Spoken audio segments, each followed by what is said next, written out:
Hello guys, welcome back to my channel. In this video we're going to be using the all hyped magic comb. I'm just applying my detangler, although detangler doesn't have much slip, so I don't know if I'll recommend that. And then I'm going in with this comb. Now if you have not heard about this comb, I've been hearing about it and have been so excited. It's like the magic comb for natural hair that doesn't cause any breakage. I mean, so they say. And then the structure, the way the comb is made, you can see that it has 8 combs, like 8. I don't know how to explain it, but you can see the combs. And this way I'm combing it, in case you don't know, is the way you're supposed to be combing your hair. In fact, this hair brush or hair comb was specially made for natural hair, because like I always say on my channel, you should not be combing your hair like bone straight, because it's not.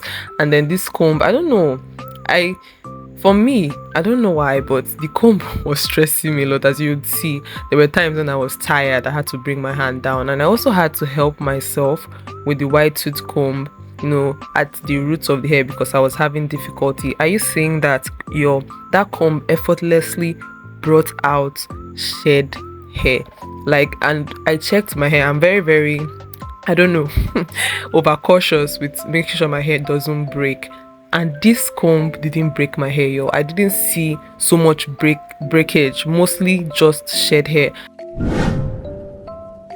That's basically how I used the comb. I used it to prepare for my wash day, because if you don't know, you are meant to, detangle your hair properly before going in for your wash day. I would give this comb like a solid, I don't know, 8.5 or 9.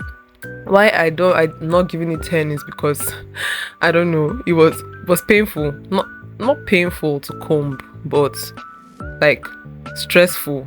I don't know if it's because I took a big quantity of hair. My hair is full and I didn't section it into smaller sections, and I didn't use a very good detangler with slip. But overall, you should try this comb. If you haven't tried it already, you should definitely try this comb. Now, I lost a lot of clips from the wash day and the detangling, so that's also why I only just put up one clip on how I use the detangling comb. But if you don't really understand how I used it, you can go over and watch it again.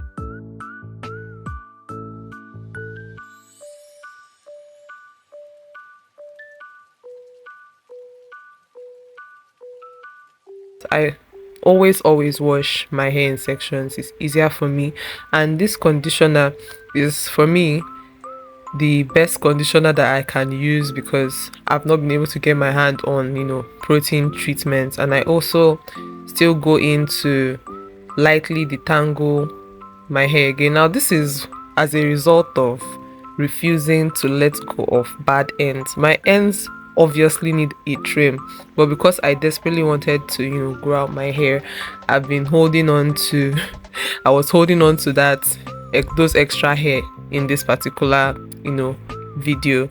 But consequently, we'll know what we'll do about it, because as you can see, the hair needs a trim. This is just a lovely advice from somebody that doesn't like scissors like you. I don't love using scissors in my hair, but if you don't trim when necessary, it will cause you more breakage, I promise you. Having this in mind, if you've tried all the DIYs, cream and everything just to treat your breakage and your hair is still breaking badly, then I'll recommend you see this video immediately. It will be of so much help to you.